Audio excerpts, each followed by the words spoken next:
안녕하세요. 개인 투자자분들의 멘토 프로페서 킹입니다. 자, 오늘 우리 시장 오전 흐름 전반적으로 그렇게 나쁘진 않습니다.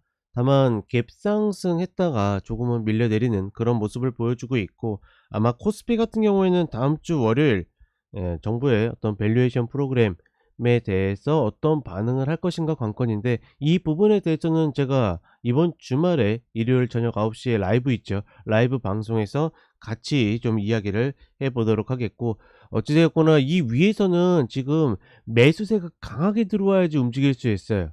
즉 그만큼 굉장히 무거운 흐름이기 때문에, 그러니까 상단에는 당연히 매물이 많겠죠. 그런 구간이기 때문에 사실 코스피는 여전히 여기에서 추가적으로 더 간다 하더라도 손이 가지 않는 형태이고, 여전히 코스닥이 좀 더 매매하기 좋다. 다만 코스닥도 마찬가지로, 그러니까 내가 원하는 종목들 효율이 나왔을 때 하는 거지, 그렇지 않은 종목들을 쫓아간다라 그러면, 그러니까 첫 번째 봉에서는 쫓아가도 괜찮아요. 근데 보통 최근에 종목이 움직이기 시작하면 보통 2박 3일 정도 움직이거든요. 3일 정도 상승을 하는데, 첫 번째 봉을 보고 두 번째 날 따라가게 되면 세 번째 날 물리거나 우왕좌왕하는 경우들이 반드시 발생을 합니다.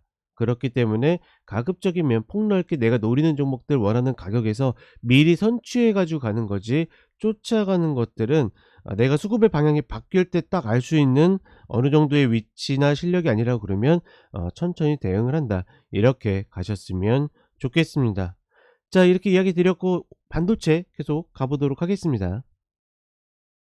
자, 첫 번째로 그린 리소스인데 오늘 본 종목 상한가 같죠. 아시다시피 이 종목들은 제가 당일 선정하는 게 아니라 미리 세팅되어 있는 거고, 이 멘트도 이제 보통 최소한 2-3일 전에 써 놓는 건데, 지금 이 상장받은 28,700원을 잡게 되면 추격해도 된다 뭐 이제 이런 의미로 써 놨는데, 오늘 그 자리를 다시 잡자마자 시세를 내 버렸습니다. 뭐 지금 자리에서 추격해 가지고 상 따는 것은, 그러니까 위로 물론 4만 원짜리가 열려 있긴 하지만, 저는 뭐 개인적으로 웬만해서는, 그러니까 추세 전환을 알 수 있는데 상따를 할 이유가 없는 거죠. 지금 30 분의 흐름을 봐도 어떻게 됩니까? 다시, 그러니까 이 자리가 원래 타점인 거고, 다시 이렇게 올라타는 흐름에서 매수하지 않았는데 저거를 따라잡는다라는 것은 조금은 말이 안 된다고 생각을 하고, 다만 갖고 계신 분들의 입장에서는 뭐 4만 원 정도 자리까지는 열고 볼 수 있다, 이렇게 보시면 될 것 같습니다.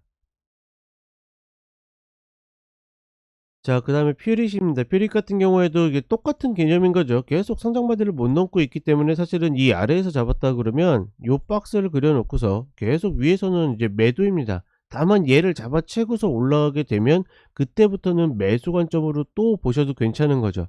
아직까지는 다만 그럼에도 불구하고 이 자리가 저항에 더 가까운 자리이기 때문에, 혹여나 위를 보신다 하더라도 3분의 2 정도는 내주고 나머지 것들 들고 보는 거지, 뭐 여기에서 추격 매수를 하거나 아니면 전체에다 들고 가기에는 좀 까다로운 구간이다, 이렇게 보고 있습니다. 자, 그다음에 제우스입니다. 제우스 같은 경우에도 이제 무상증자 하고서 최근에 많이 밀려내린 흐름이었는데 얘는 좀 올라오고 있죠. 다만 중요한 구간을 거치고 있습니다. 이 19,000원을 안착해 가지고 가느냐 마느냐인데, 사실은 지금은 안착해서 간다 하더라도 추격하기는 좀 어렵다라고 보고 있고, 최근에 어찌 됐거나 무상증자 했었던 종목들이 별로 좋은 성적을 거두지 않았기 때문에 확률상으로 보게 되면 지금 자리에서는 매수 추격은 좀 어렵다. 시세가 추가적으로 난다고 해도 그냥 지켜보는 것이 맞다라고 보고 있고, 사실 눌림이 온다 하더라도 적당한 매수 타점이 없기 때문에 지금 구간에서는 그냥 패스한다.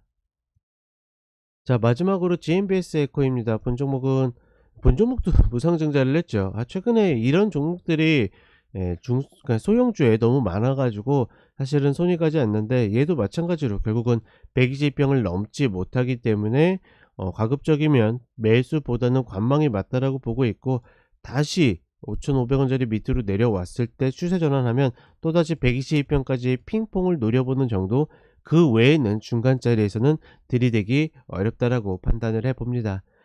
자, 일단 시장 전체적으로 그렇게 나쁘진 않아요. 계속 이야기 드리지만, 그러니까 종목별로 대응한다라는 이 멘트 자체도 정말 시장이 꺾일 거였으면 애초에 그런 이야기도 안 합니다. 현금 확보하라고 이야기하지 그런 이야기도 안 합니다. 다만 지금 장은 싹 다 현금을 확보하시라고 이야기하기에도 좀 애매하기 때문에, 그래서 종목별 대응을 이야기 드리는 거다. 이런 부분들 같이 좀 참고를 하시면서 보시면 좋을 것 같습니다. 자, 저는 오후에 다시 찾아뵙도록 하겠습니다.